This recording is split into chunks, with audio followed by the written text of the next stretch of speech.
Olá, meus amigos e olá, minhas amigas, sejam bem-vindos e sejam bem-vindas a mais uma edição do podcast Dividida. Eu sou o Guilherme Milani, falando aqui com vocês, dividindo a tela comigo, Leonardo Oliveira. E aí, Léo, tranquilo? E aí, Milani, fala Brigel, grande abraço aí pro pessoal de casa. Vinícius Bringel também. E aí, E aí, Milano, e aí, Bringel? pessoal? Léo, belezinha? A gente grava hoje 15 de fevereiro de 2023, uma quarta-feira. A gente vai falar um pouquinho de Mundial de Clubes, né? A edição 2022 do Mundial, que deveria ter sido a última, né? De acordo com o que era esperado da FIFA, terminou faz aí alguns dias. O Real Madrid, para variar, foi campeão. E a gente vai falar um pouquinho da competição, a gente vai lembrar um pouquinho dos fracassos dos brasileiros na competição, né, impulsionados aí pelo Flamengo caindo na semifinal para o Al Hilal, Al Ahly é o do Egito, né? Isso. É o Al Hilal da Arábia Saudita. Então vamos lembrar um pouquinho disso. Queria ouvir de vocês o que vocês acharam aí brevemente desse Mundial, da campanha do Flamengo. Real Madrid que não teve muita dificuldade, né, de chegar na final e ser campeão de novo. Cara, assim, eu acredito que é difícil você dizer, né, que era uma tragédia anunciada porque o time do Flamengo é muito acima da média, né? E a gente espera até pelo nível técnico dos jogadores que fazem parte do elenco alvinegro, alvirrubro, que o time conseguisse, de certa forma, golear e chegar à final com uma tranquilidade, aí sim, na final, de repente, perdendo por um placar maior do Real Madrid. Mas acho que assim, quando você resolve, depois de uma campanha vitoriosa na Libertadores, mesmo assim, mesmo ganhando 2 troféus, entender que há uma necessidade de mudança, você automaticamente, na minha opinião, reduz as chances do clube, né? Porque por mais que a gente possa questionar o trabalho do Dorival Júnior no Flamengo, pelo menos na reta final ali do Brasileiro, muita gente já dizia que não daria para tirar muito mais coisa do time do Flamengo até aquele ponto, além do que já havia sido conseguido. Eu entendo que qualquer mudança de elenco, de técnico, causa um impacto no trabalho, né? Entrosamento, forma de jogar. Você vê, por exemplo, que já cria-se um impasse de que Everton Ribeiro e Arrascaeta não podem jogar juntos nesse momento. Então, assim, era uma coisa assim que você começa a criar conceitos que vêm de uma mudança de trabalho. E isso, assim, a longo prazo até possa gerar resultados, né? Mas a curto prazo é isso, é instabilidade, é resultados ruins, desempenho abaixo do esperado. Então, assim, meio que, vamos dizer assim, para mim, quando o Flamengo resolve mudar de técnico nesse ponto, ele meio que automaticamente diz, olha, o Mundial para mim ele é secundário e a minha prioridade no momento é trazer um técnico que a médio prazo, durante uma temporada toda, consiga me dar o que o Dorival não conseguiria. Então, assim, acho que eu não vou dizer que é previsível, mas para mim é uma consequência da falta de continuidade realmente, e que foi a ideia da diretoria do Flamengo. Eu também acho que teve muita expectativa por conta da má fase recente do Real Madrid, né? Então Sim. abria aquela expectativa por parte do brasileiro, da mídia brasileira, do flamenguista, de que o Flamengo, se mantiver aquele ritmo do fim do ano passado, da forma como terminou a temporada, trouxe de volta o Gerson, trouxe em tese um técnico melhor, no caso do Vitor Pereira. A expectativa era de que, enfim, o Flamengo poderia vencer o Mundial e quebrar essa sequência de conquistas europeias, né? O Real que estava sem o Benzema machucado, sem o Courtois também machucado, E sem o Militão. sem o Militão e também problemas na lateral esquerda, né? Tanto que no primeiro jogo o Camavinga jogou como lateral esquerdo e só o Mendy, que o Mendy jogou a final, né? Acho que foi ele. Eu acho que foi o Mendy. Então foi um time, de certa forma, meio desconfigurado. E uma fase recente do time na Europa também não contribuía muito para isso.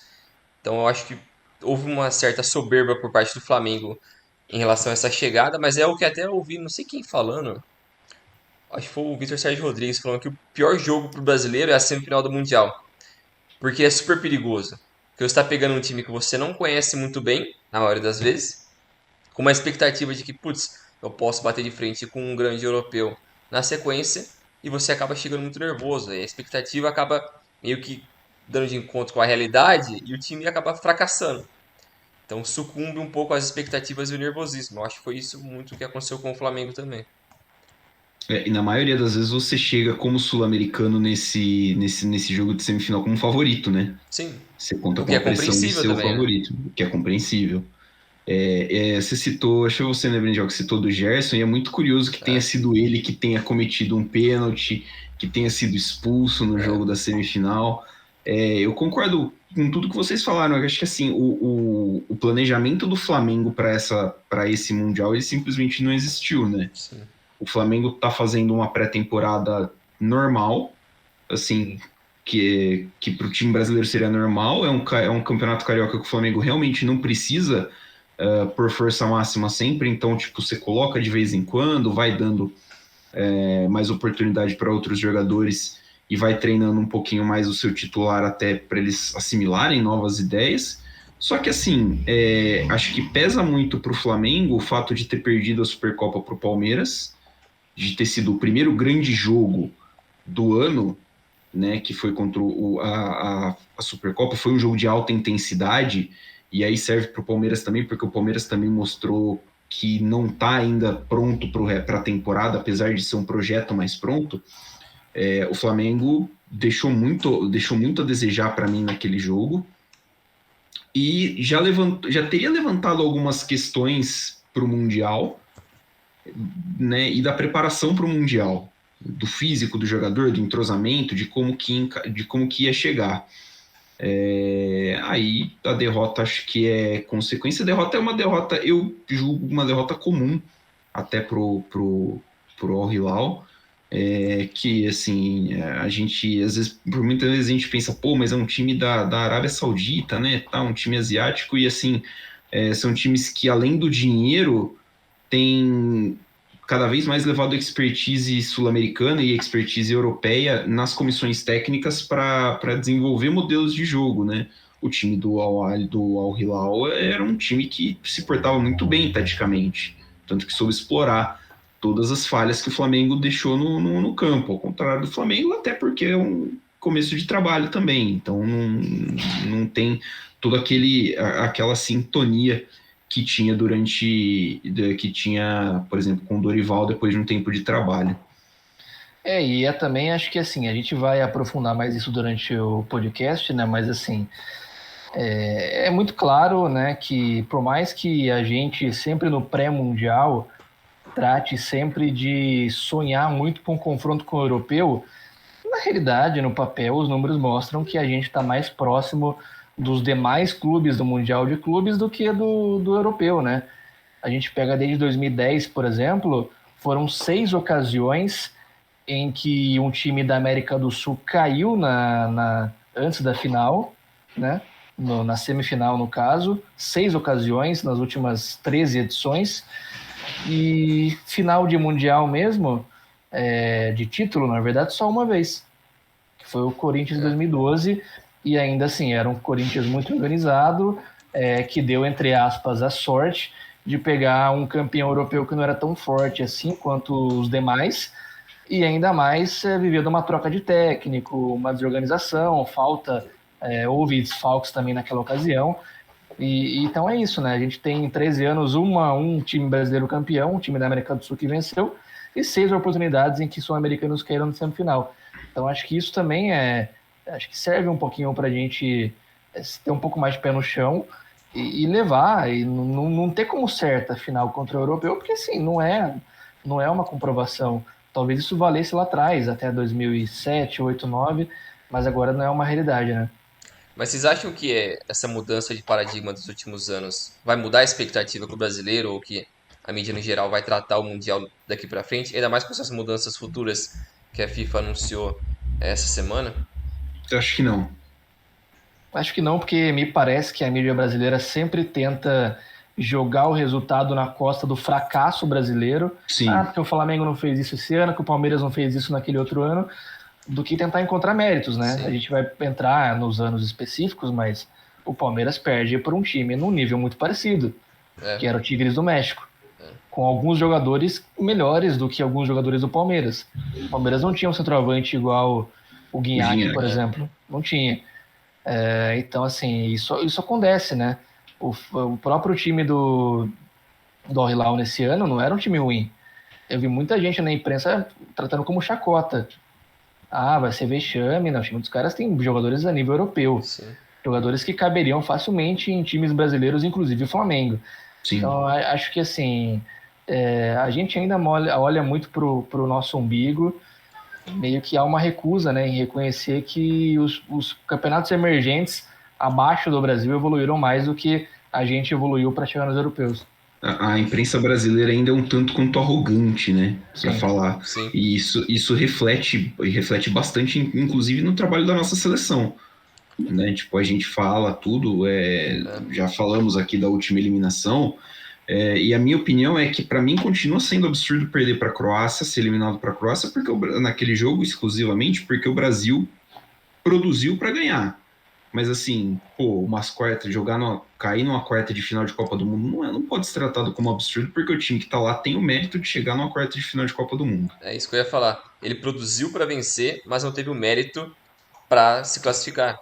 E também é isso que acontece com outros clubes, né? Tipo, no Mundial, por exemplo, onde o brasileiro, em tese, tem mais potencial, tem o talento, tem toda a estrutura, mas ele também não consegue reconhecer a evolução de outras ligas e outros continentes. A América do Norte está evoluindo bastante, na Ásia principalmente, então a gente se fecha muito para o que é o Brasil e Europa e acaba se fechando nisso. Não, as duas maiores forças ali vão sempre entrar eventualmente e nada vai impedir isso. E acaba esquecendo que tem outras equipes que estão evoluindo bastante, né? Eu quero ver assim como que a gente vai começar a ver, porque a Comebol e a CONCACAF anunciaram uma parceria não muito É, tempo atrás, Copa América, né? que é para a Copa América e vai rolar um torneio entre os campeões continentais de clubes das duas confederações. Imagino que devam ir os dois campeões tipo, o campeão e vice da Copa Libertadores e o campeão e vice da Conca Champions, fazer tipo um quadrangularzinho ali. Tô muito curioso para ver qual que vai ser o nível que vai ser jogado isso daí, se vai ser jogado a sério mesmo, se os caras vão enfrentar como pré-temporada.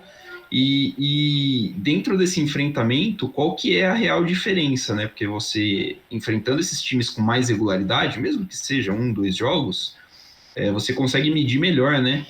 Qual que é o nível que a galera tá, qual que é o nível que você mesmo tá em relação aos outros times do continente. eu tenho muitas dúvidas, né, porque a gente lembra, né, quando houve a inclusão parcial dos mexicanos na Libertadores, era um torneio secundário para eles, assim, É, era como se fosse Sul-Americana para gente. Até porque o calendário não permitia, né? As viagens são muito longas naquele modelo, né? O cara Sim. vinha do México para jogar na América do Sul. Tudo bem que você vai falar, beleza, teve o Chivas lá em 2010 que foi finalista. Mas mesmo o Chivas foi uma campanha que não houve tanto destaque na imprensa local quanto haveria se fosse um outro time sul-americano. Então eu sempre tenho reservas à medida em que não se colocam soluções para o calendário. Então, acho que beleza, se houvesse um espaço no calendário, vamos enxugar aqui os campeonatos nacionais, vamos enxugar aqui os nossos respectivos campeonatos continentais e vai sobrar um período razoável para a gente realmente dar importância para essa competição. Se isso não acontecer e for jogado no meio do calendário, eu acho que não vai ter muita relevância. Acho que o pessoal de lá pode de repente, colocar como segundo plano, colocar o time em reserva, e aí você perde esse aspecto de teste, né? Quando você não tem o adversário dando o seu melhor e com o melhor time possível em campo, você não vai ter uma exata noção. Assim como o Flamengo não teria uma noção tão precisa se ele encarasse o Real Madrid, que ele ia pegar um Real É. Madrid totalmente comprometido com a La Liga, pensando no campeonato local, poupando jogadores para a final eventualmente. Então é muito difícil, né, cara, a gente equacionar esse desnível, né? Testar o nosso nível em relação ao outro, é, com um adversário que não, teoricamente, possa não dar a mesma importância que a gente para a competição. eu acho que seria importante ver num futuro próximo, quando tiver essa competição, a forma como eles vão promover esse torneio. Porque é importante também ver não só o peso financeiro que eles colocam nisso, mas toda a promoção em volta do torneio. Se vai ser um negócio curto, se vai ser local, se vai ser viagens e de volta. E porque é muito importante para o americano, principalmente, para tentar popularizar ali também. Mas se você coloca o americano botando fé nesse torneio, você consegue colocar mais dinheiro. Então, consequentemente, começa a atrair mais a visão do torcedor e do público local. Não só da gente que É. vai assistir qualquer coisa. Então, eu acho que se eles conseguirem fazer uma promoção bacana e motivar, não, esse é um torneio sério, vamos tentar explorar bem isso, vamos fazer uma festa mesmo. Não é só um jogo que parece um amistoso. Que a Supercopa do Brasil, pra mim, parece meio que um amistoso. Eles vão lá do nada, marcam um negócio ali, não tô nem sabendo, e os caras se enfrentam e tchau. Mas a Então é. Supercopa rendeu uns jogos legais. Sim, A não. Supercopa rendeu muito jogo bom. Eu acho que os jogos foram muito bons, mas a forma como eles promovem a competição é péssima. Ah, Não dá sim. o devido valor pra ela. Então o torcedor às vezes meio que esquece Pô, dela e quem ganhou ou não. a CBF mudou a data da Supercopa desse ano uma semana antes do jogo, pô. Então, isso não dá pra levar a sério. Isso aí não existe. Então, se É, você nessa aí tô de competição entre acordo. os dois continentes ali, se você fizer um negócio bacana, promover muito bem, uma TV americana fala, ó, jogador tal do Corinthians, do Flamengo, vai jogar e tal, muito bom. Aí faz meio que uma, como fala, como os eventos americanos grandes faz, tipo, sei lá, no Super Bowl, a semana do Super Bowl, os caras promovem Faz um muita Media coisa, Week. é tipo um Media Week ali, assim, é muito bacana, pra tentar promover muita coisa, criar conexão ali do jogador com a competição, com o público. Então, eu acho que dá pra criar um negócio legal, assim, porque eu acho que é muito ilusório tentar fazer isso com o europeu. Não, vamos tentar fazer uma coisa batendo com os europeus. Pô, o europeu nunca vai se importar, eu acho. Porque o É, abismo técnico tá tão e financeiro tá tão grande e que o mundial que deveria ser isso não tá mais valendo a pena. Não importa nem a promoção que eles façam. Mas com a América do Norte eu acho que é algo mais legal. Não sei se com isso depois E daria uma até coisa que para foi citada, convidar eles falaram que o para. nosso nível hoje. Não, até falar tipo de uma eventual junção, né, na Libertadores de tentar fazer algo com os americanos, mas eu acho que é mais complicado. Mas para teste inicial essa competição já serve bem. Acho que é uma abertura de porta interessante, Sim, realmente, para uma cooperação maior também entre as duas sim, confederações. sim, Só terminando o assunto do Mundial, falando de nível técnico, que o nosso nível técnico é mais parelho hoje com os times dos outros continentes do que com o europeu, o nível europeu subiu demais. Mas subiu demais porque tem muito mais dinheiro rolando lá do que rola nos outros sim. continentes.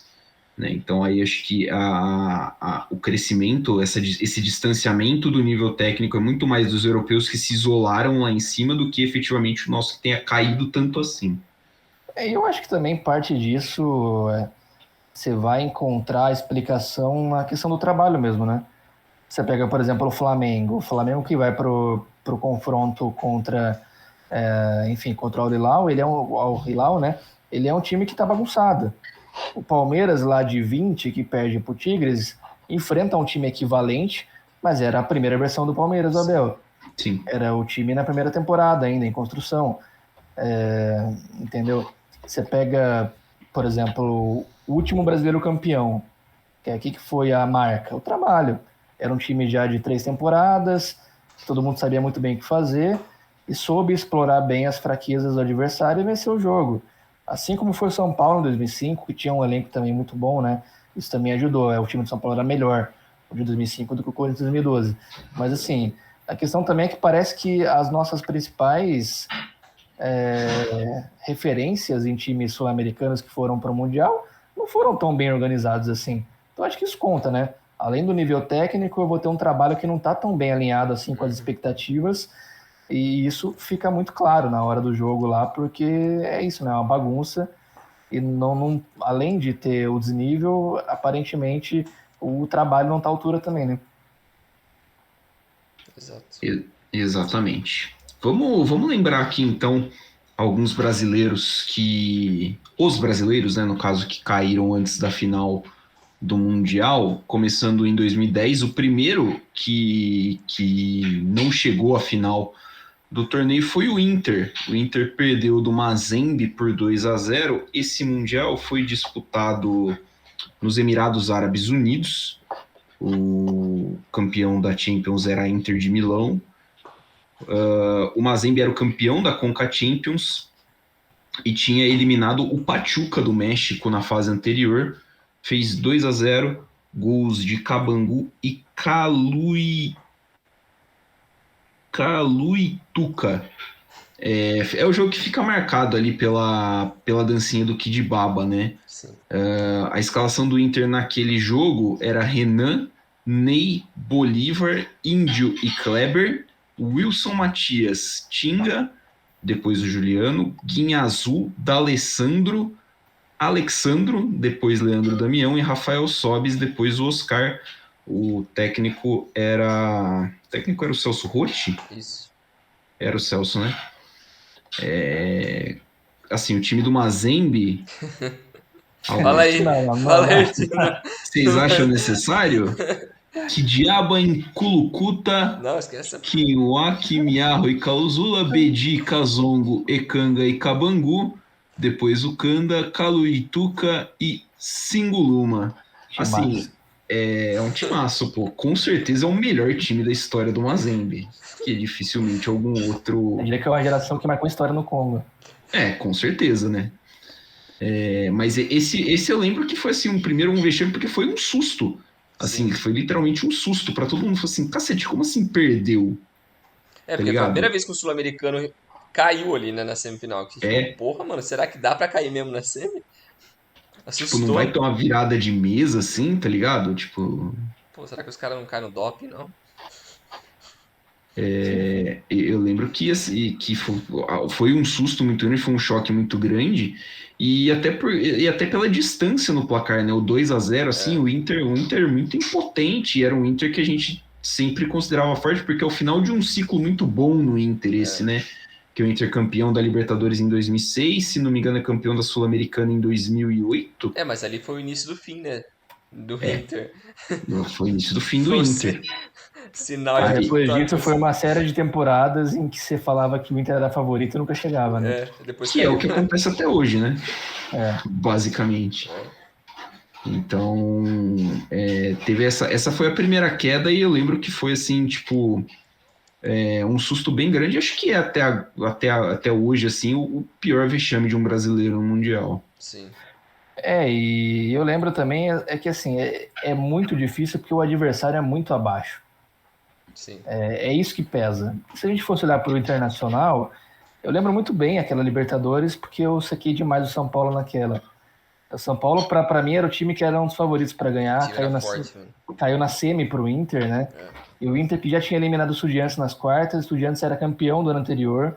Então o Inter vinha de uma campanha já de quebrar alguns tabus, de vencer times importantes. Chegou na final contra o mexicano, né? O Chivas. O Chivas. Acho que isso também contou um pouco a favor, um time que não ligava tanto assim para a competição. Então não dá para comparar com o Inter de 2006, por exemplo, que aí sim era um time muito mais em evidência, um time muito mais forte, mas ainda assim é um grande vexame, né? Porque acho que principalmente por estar na conta do adversário e por ser a primeira vez, né, que um sul-americano cai na semifinal. Eu acho que somado a esse impacto de ser o primeiro a cair na semi, eu acho que o país que veio o time, eu acho que é mais impactante do que tudo. Porque se você é eliminado na semi ali pro Tigres, como foi o caso do Palmeiras, eu acho que é muito mais compreensível, se você excluir sentimentos ali sendo racional, é muito mais compreensível porque é um time com bons jogadores de nível europeu, e que vem fazendo um bom trabalho há muito tempo no México e na CONCACAF. E até aquele time deu trabalho também na Libertadores quando jogava ainda, porque eles chegaram na final em 17, 15, acho. 15. Foi. Acho que foi isso. Eu acho que eles chegaram na final e perderam, mas era um time que já vinha de uma sequência muito boa. O Mazembe, não, quem que conhecia o Mazembe? Então acho que a surpresa foi muito grande e sei lá, esse foi o pior de todos pra mim. E ainda, né, tipo, não menosprezando o continente, porque, por exemplo, se você pega um Al-Ahly, o Al-Ahly tá todo ano jogando no Mundial. Você fala assim, porra, uma hora o Al-Ahly vai beliscar uma vitóriazinha, porque eles sabem, tipo, você pega mais fácil temperatura do jogo, né, de grandeza e Mas tal. o investimento também pesa bastante, né? A diferença de investimento.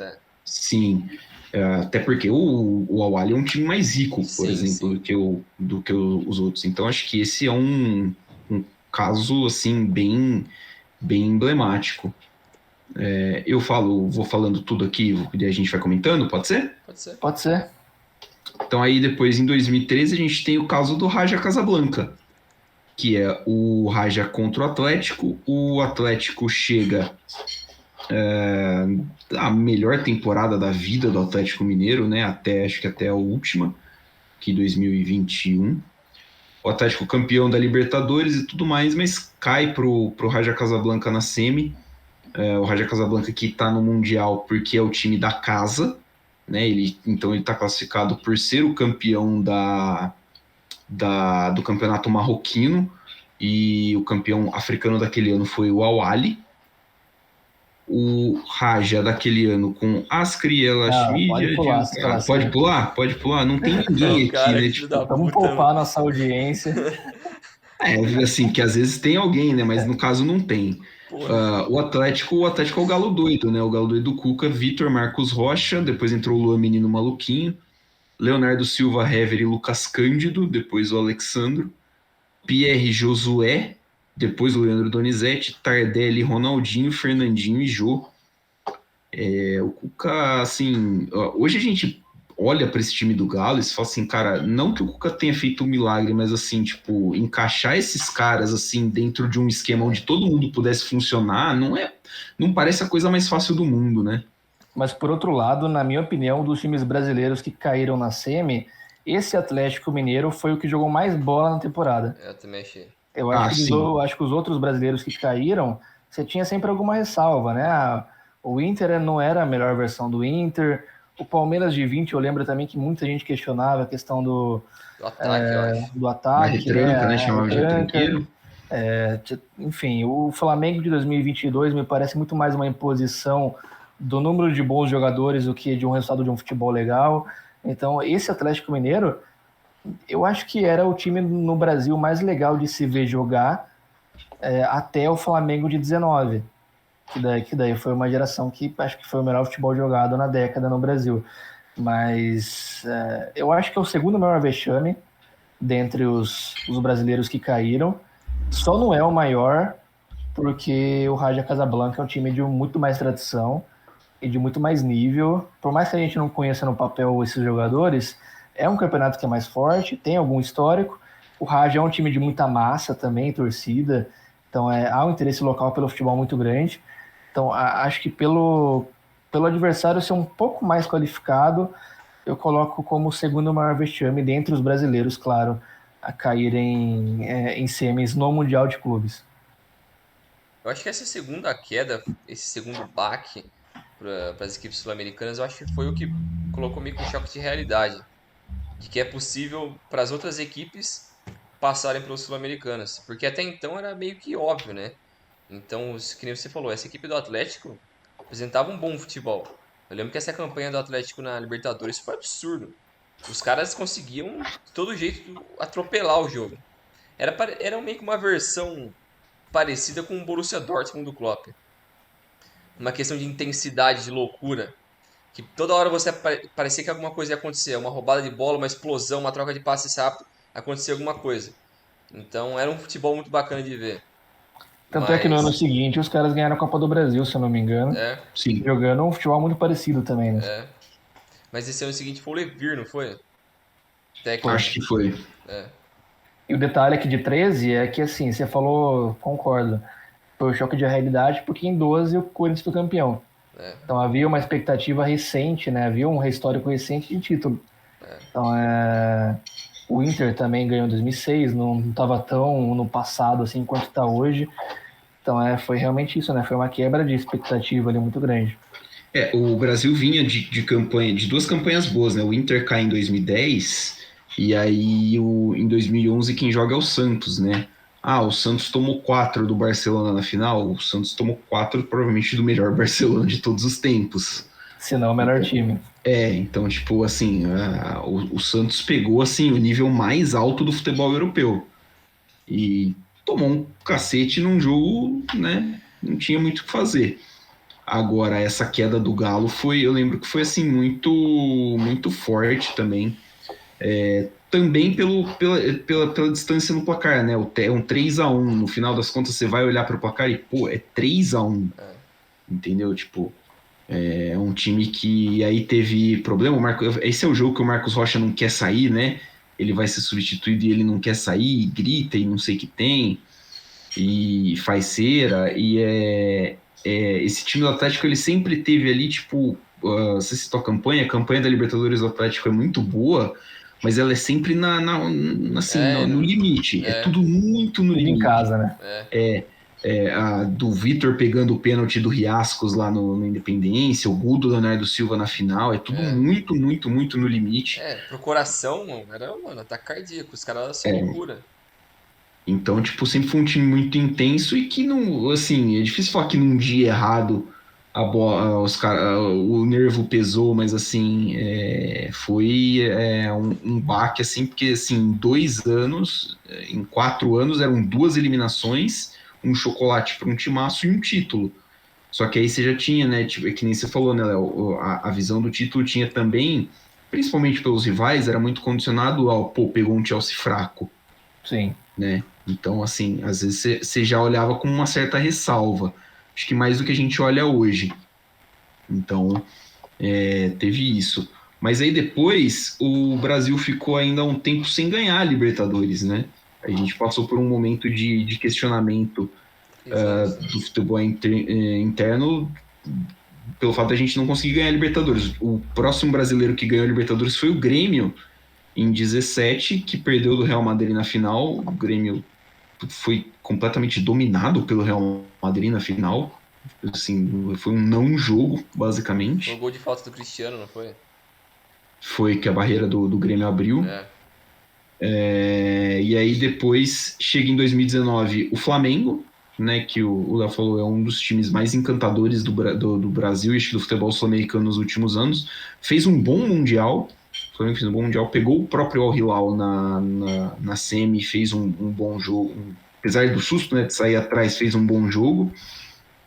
E aí um Liverpool meia marcha ganhou na prorrogação.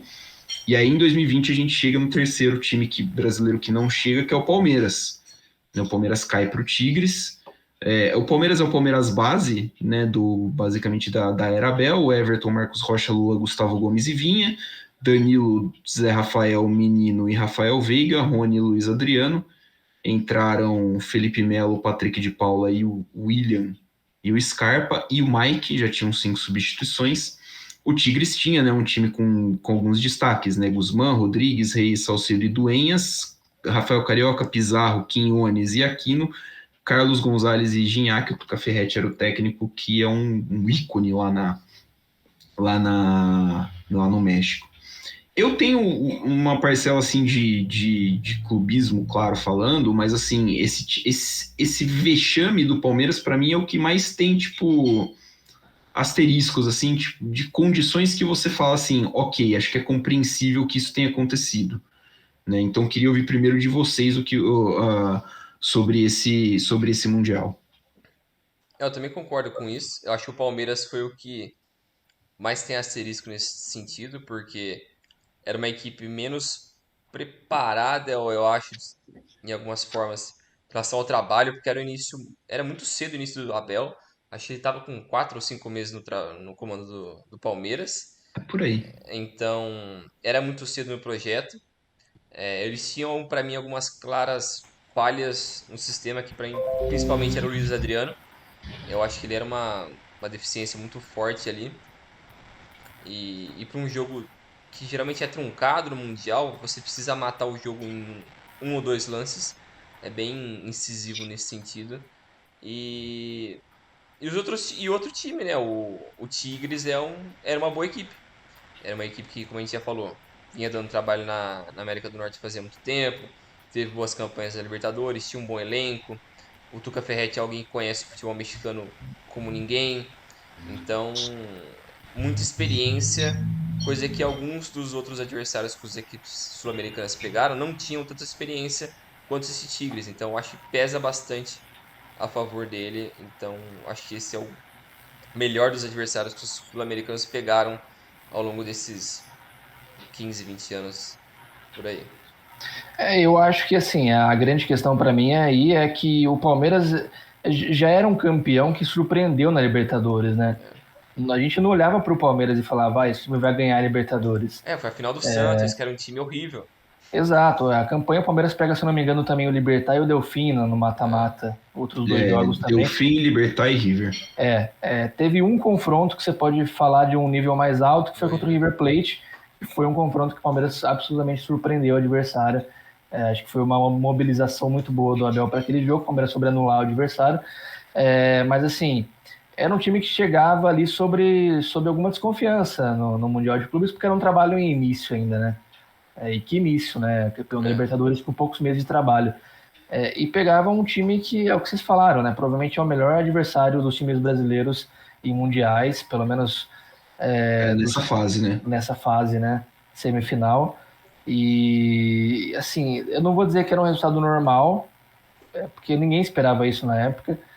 A imprensa brasileira não levava como um resultado possível, mas, assim, eram times equivalentes para mim. Eu não consigo olhar e falar, nossa, o Palmeiras é muito melhor que aquele Tigres, entendeu? Então, assim, por esse fato, eu acho que é o confronto a derrota mais perdoável, vamos dizer assim. Por mais que tenha sido a pior campanha no geral, que perdeu depois na disputa do terceiro lugar, né? Mas é o que a gente conversou em off também. O brasileiro, depois de perder a semifinal, não tá muito ligando se vai ganhar a medalha de bronze ou não, né? Mas é curioso, né? Como a pior campanha no geral, a gente considera que seja, teoricamente, o menor vexame, vamos dizer assim, né? Sim. A minha visão, além do que vocês falaram, eu só discordo do Bringelso do ponto do Luiz Adriano, mas assim, a minha visão é que o Palmeiras teve muito pouco tempo para chegar aí no Mundial e jogar, né? No caso de Inter e Atlético, que a gente estava falando antes, a Libertadores acaba... A Libertadores acabava no meio do ano, então você tinha 6 meses para chegar e se preparar para o Mundial, e é muito comum nessa época que os times simplesmente abandonassem o Campeonato Brasileiro para ir lá jogar. O Palmeiras ganhou a Libertadores no sábado, pegou, se muito não me engano, o Botafogo numa terça-feira, viajou na mesma terça-feira para jogar no sábado, no domingo, essa eliminatória. Acho que o time vinha nessa maratona que, assim, obviamente, todos os times tinham, por conta do Covid, um calendário muito diferenciado. Mas o Palmeiras tinha essa maratona de jogos porque ainda chegou na final da Copa do Brasil, por exemplo. E então a preparação foi muito atropelada, o time não conseguiu chegar num ponto de ok, nós estamos indo para o Mundial e a partir disso daqui nós vamos fazer isso. E aí, que nem foi no ano seguinte, o Palmeiras ganhou a Libertadores no fim de novembro, o Abel falou assim, o nosso planejamento a partir de hoje é esse, e aí dali até fevereiro do ano seguinte, o time só pensou no Mundial, e aí você tem 3 meses, né? Aí com uma semana não dá para você fazer muita coisa, e como foi falado, era um trabalho no começo, muito teste, muito jogador sendo experimentado aqui e ali, e acabou que foi uma eliminação que eu mesmo considero não natural, mas assim, tipo, compreensível. E que nem a gente comentou, eu comentei no off, a grande, entre aspas, vergonha, né, o vexame dessa edição para o Palmeiras é perder para o Al-Ahly nos pênaltis, porque aí contra o Al-Ahly, com um time, vamos dizer, sem obrigação, o Palmeiras aí não apresentou futebol, mas aí também é outra coisa que ela falou, não vai fazer diferença entre o terceiro e o quarto lugar, né? Então tem isso. Eu acho que uma coisa, já linkando com 2022, que a gente já falou um pouquinho, né? 2023, na verdade, é a final, mas referente ao ano anterior, que é o Flamengo. Uma coisa que eu acho que diferencia Palmeiras e Flamengo com relação a gente analisar os resultados é mesmo o elenco, assim. Eu olho para o Palmeiras e claramente, por mais que o Palmeiras tenha, na minha opinião, o segundo melhor time no Brasil, eu não consigo, vamos dizer assim, colocar na mesma prateleira em termos de qualidade de elenco. Eu olho para o Flamengo, por exemplo, você tem jogadores muito acima da média para o futebol brasileiro, e a virtude do Flamengo em 2022 não foi o trabalho, como foi no Palmeiras. A virtude do Palmeiras sempre foi o trabalho. Saber montar elenco, saber identificar oportunidades, saber se mobilizar para grandes jogos, colocar a intensidade correta para jogos interessantes, dosar o time que marca, morde e contra-ataca. E o Flamengo não. O Flamengo sempre foi uma imposição técnica. É só isso. Apesar da falta de trabalho, foi o que se viu no ano passado. Então, quando você coloca esses jogadores juntos, né? Everton Ribeiro, Gerson, Arrascaeta, os caras tinham no banco o Pulgar, que estava na Europa até outro dia, o Vidal, o Everton Cebolinha, que estava no Benfica também até ano passado. Então, assim, a gente está falando de um time muito acima da média tecnicamente, né? Por mais que a gente coloque no trabalho que não estava em começo, o adversário também, por mais que o time do Al-Hilal é bom, mas o trabalho do Tigres era melhor. O Tigres já vinha de vários anos ali com o elenco montado, o mesmo técnico, é o time muito mais bem encaixado, de uma competição nacional de um nível maior também. Então, sei lá, na comparação com a eliminação anterior, que foi a do Palmeiras, eu vejo um Flamengo tecnicamente com obrigação ainda maior de chegar contra um adversário menos preparado. Por mais que bom, menos preparado. Então acho que eu coloco um vexame muito maior na comparação, pelo menos com a última campanha que foi a do Palmeiras, né? Concordo, 100%. Acho que é isso aí, o Léo falou tudo. Acho que tem bastante disso, né? O Flamengo, e aí, acho que até para sorte do futebol brasileiro, o Flamengo não acertou num técnico que faça um trabalho sério e comprometido, igual, por exemplo, o Abel Ferreira faz no Palmeiras, porque acho que o dia que o Flamengo acertar nesse treinador, esquece, né? A Mas acho que tem qualidade muitas técnica variáveis é em volta do muito. ambiente do Flamengo que prejudicam nesse sentido. Eu acho que sim. Eu acho que sim. Porque eu É acho um que o dos pontos que Flamengo internamente é muito mais zona, questão administrativa e tal, do que o Palmeiras. Então o Abel consegue ter muito mais controle e ele também conseguiu ganhar isso por conseguir os títulos cedo. Então isso deu muita é, margem para ele bloquear tudo e ter o controle ali e ter o aval da diretoria. Coisa que no Sim, mas Flamengo ele teria isso com o Jesus, mas aí começou a ter aquela série de problemas, né? Veio o, o auxiliar do Guardiola lá, o Domenech, Domenech. Domenech, aí depois veio o outro português, Paulo aí Souza. o Rogério. Então foi tudo uma sequência de erros ali assim que nenhum deles era bancado pela diretoria. Então acho que foi uma Vamos, sequência de erros ali. vamos pegar, né? É interessante, né? Os dois times no Brasil que são dominantes, as trajetórias se São cruzam. opostos. Não, as trajetórias se cruzam no ponto de técnicos portugueses, né? Vamos comparar os inícios. O Abel chega e de cara ganha uma Libertadores. Ali o cara tem toda uma tranquilidade para poder fazer o que ele quiser e errar o que ele quiser. Tanto que perdeu o Mundial, que teoricamente um vexame, entre aspas, a gente não acha, mas a imprensa na época achou. Uhum. E tudo bem, segue a vida, o outro ano foi campeão de novo. Vale lembrar só que no comecinho de 21 teve bastante protesto da torcida contra o Abel quando perde Recopa, Supercopa e Paulistão, no Teve, período ali mas, de mais ou mas menos um o cara mês. ganhar uma Libertadores, ele ganhou uma força interna que propiciou Ah, que ele sim, continuasse. sim. Aí você pega, Mas por assim, exemplo, o Vitor Pereira. O cara chegou agora. Cara, assim, é piada você querer avaliar o trabalho de um cara nesse momento. O cara tem um mês de treino, o cara não conseguiu implantar nada ainda, mas é aquilo. O cara já perdeu, entre aspas, duas competições como técnico do Flamengo, tendo, na minha opinião, times melhores que os adversários, não que o Real Madrid, mas que o semifinalista do Mundial. E com um histórico recente de um time campeão da Libertadores e Copa do Brasil. Ele não substitui um técnico fracassado, ele substitui um técnico campeão, o que é muito difícil de se conseguir, né? Então imagina, o cara existe uma cobrança absurda com uma sombra muito grande que é a do Dorival e assim, qual que é a tranquilidade desse cara para poder trabalhar? Que é uma coisa que ninguém está falando aqui. O Flamengo está envelhecendo o elenco. O Flamengo não é mais o elenco de 2019. Os jogadores podem ser os mesmos, alguns. Mas é muito diferente o momento da carreira de um Everton Ribeiro, até de um Arrascaeta, que fisicamente está muito abaixo, entendeu? Então, assim, esse cara ele vai ter a tranquilidade para poder chegar no vestiário e falar assim, olha, eu vou mudar isso, vou mudar aquilo. Estão falando agora que o Everton Ribeiro deve ir para o banco no jogo de amanhã, eu acho, de hoje, não sei, para jogar o Vidal. Então, assim, a torcida vai entender, sendo que ganhou outro dia uma competição importante. Então, assim, é muito difícil, né, cara, se analisar o cenário para esse técnico, para esse clube, num cenário de cobrança muito grande, né? E assim, não se fala de contexto, porque eu vi muita gente reclamando, pô, mas o Flamengo, o Brás, a diretoria deu 45 dias de férias para os caras. E assim, não tem como você começar o trabalho, fosse você o Vitor Pereira, tipo, no meio de dezembro, com a Arrascaeta jogando Copa, Pedro jogando Copa, o Everton Ribeiro jogando Copa. É assim, tipo, pô, são três peças importantes do seu esquema. O Léo falou da queda de rendimento natural, né? O Arrascaeta vem mal fisicamente. O Everton Ribeiro fez um 2022 assim. O primeiro semestre de 2022 do Everton Ribeiro é um e o segundo semestre é outro. Ele tem uma diferença muito grande de nível técnico, de qualidade de jogo do jogador nesse período.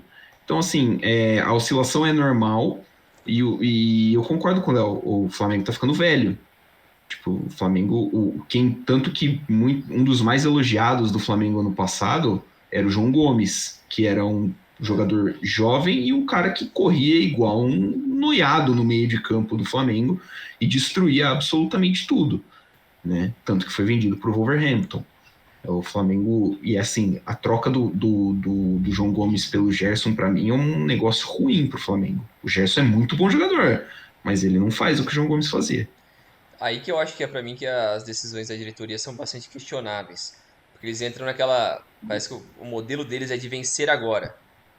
Então não importa os jogadores jovens, vamos tentar vender eles o mais cedo possível. Não espera dar muita evolução neles. Vamos trazer um cara que vai chegar agora, não importa o preço, não importa de onde ele venha, a gente vai trazer ele para ajudar a gente a vencer agora. Acho que o Vidal era muita expectativa disso. O Gerson, a volta dele também é muito nessa expectativa. Porque o Flamengo O poderia Marinho, realocar. cara, os O caras pagaram Marinho 6 também milhões do Marinho. O Marinho, não pô. precisa disso, Já tava mal no Santos. né? Então a diretoria é bastante questionável, porque esses valores poderiam ser realocados para investir mais em base ou até para segurar, porque o time já é um time muito bom, não precisa trazer mais e mais e mais.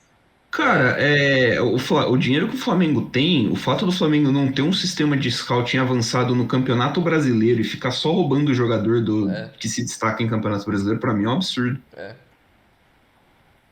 Tipo, você ia ali, o cara se destacou bem aqui, fez bem aqui e tal. Pô, chama pra jogar no Flamengo.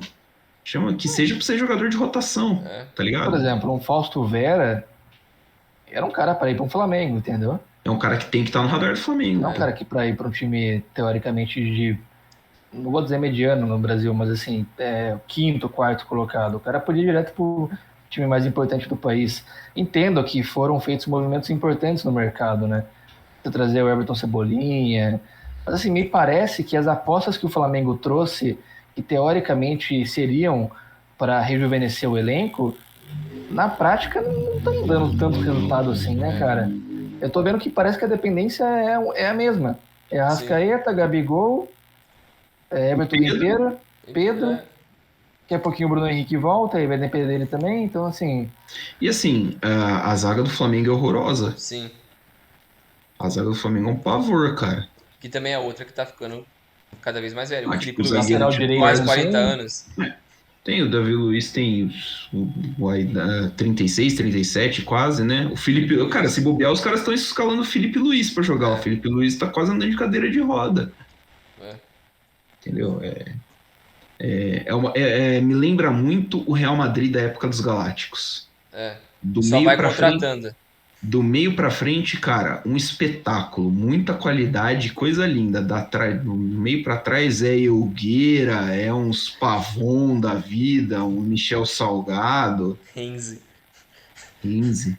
Mas é aquilo, né, cara? A nível nacional, enquanto, assim, no momento que o Palmeiras parar de ter um trabalho tão redondo, O Flamengo nada de o braçada. Flamengo É, nada de braçada. Então, assim, é que aquilo, né? O nível técnico ele é tão diferente dos é. outros que se não tiver ninguém no Brasil fazendo um trabalho perfeito de gestão técnica, você não vai alcançar, cara. É isso.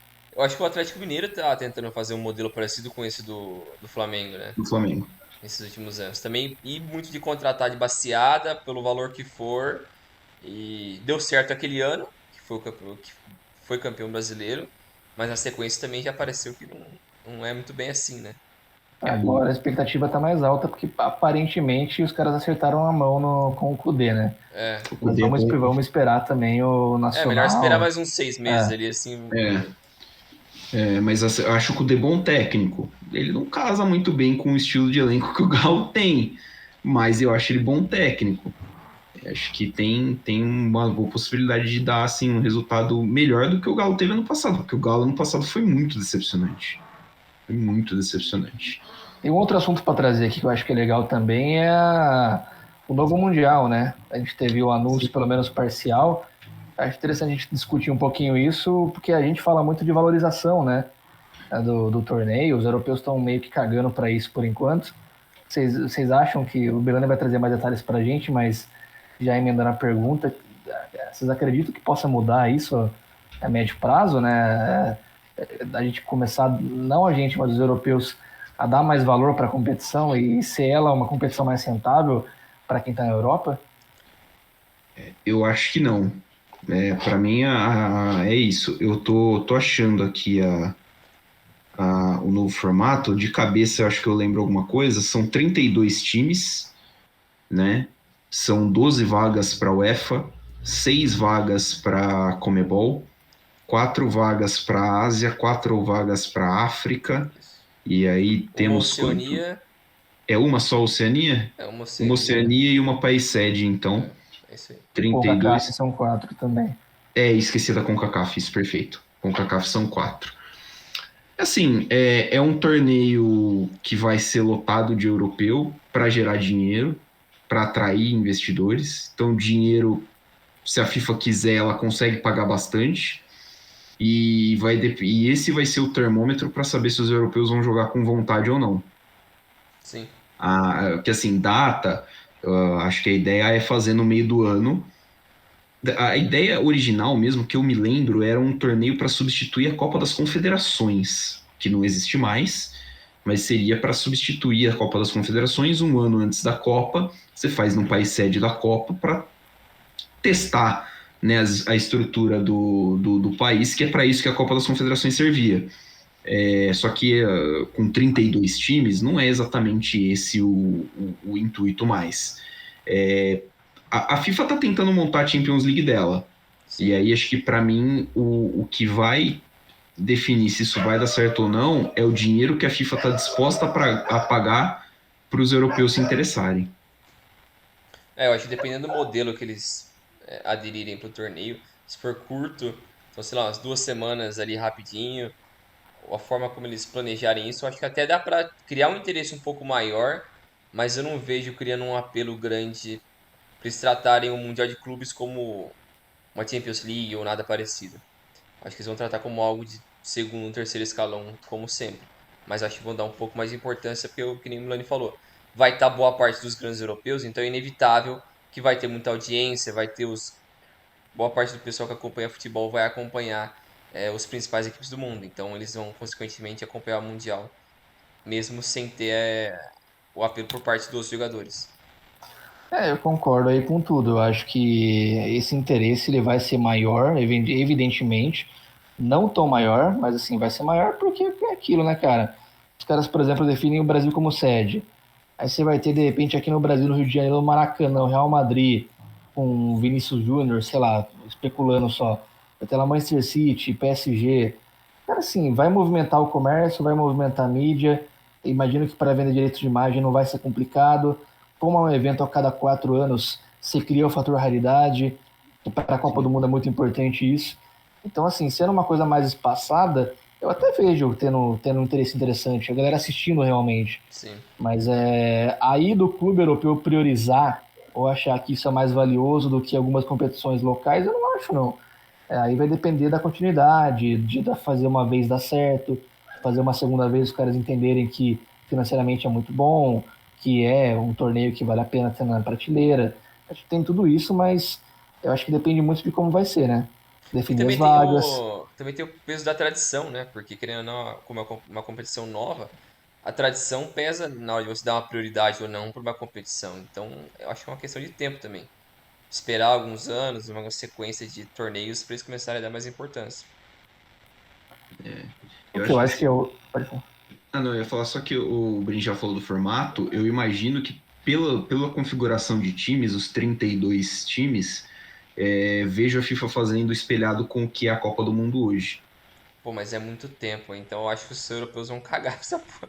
Tacar um time É isso o reserva meu ali. medo, porque assim, são 32 times, é muito fácil você dividir em 8 grupos de 4. É, É um torneio que demandaria quase um mês. Eu imagino que ele vai ser jogado tipo na intertemporada europeia, vai. né? Tipo, mais ou menos ali no período em que a Copa do Mundo é jogada regularmente.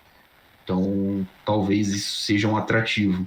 Ou talvez isso não seja um atrativo porque os times não vão querer desgastar os jogadores duas intertemporadas seguidas, Sim. né? Ou até três, porque tem o europeu também, né? Tem o europeu também. Eu acho que se não tiver um ajuste no calendário, que é o que a gente já comentou aqui outras vezes, Vai flopar. não vai mudar, não. O problema é que aí é o calendário de todo mundo, né? Aí foge só do calendário. E assim, eu não vejo como o calendário europeu pode melhorar, porque para mim o calendário europeu tá bom. Só a Inglaterra, né? Porque tem as duas Copas, isso eu acho que daria pra ter um ajuste. Mas a Inglaterra, a minha opinião, a Inglaterra gera dinheiro suficiente para que os times possam contratar alguns elencos um pouquinho Sim, maiores justo, e dar justo. oportunidade para jogadores tipo mais jovens na Copa da Liga, que é geralmente o que acontece, Sim. né? Que também já tem, a maioria delas é jogo único, né? Mata-mata Acho que as fases iniciais são mata-mata, são um jogo único. Eu acho. as finais, acho que geralmente só semis que é ida e volta. Ou tem o replay, não é? Caso o mandante Caso dê ou. empate. É.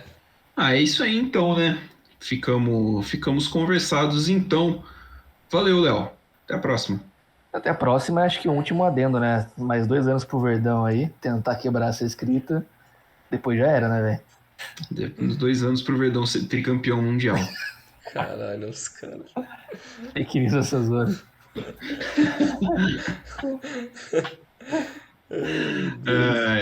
Valeu, Bringel. Até a próxima. Valeu, Milani, valeu, Léo, valeu, pessoal. Até a próxima.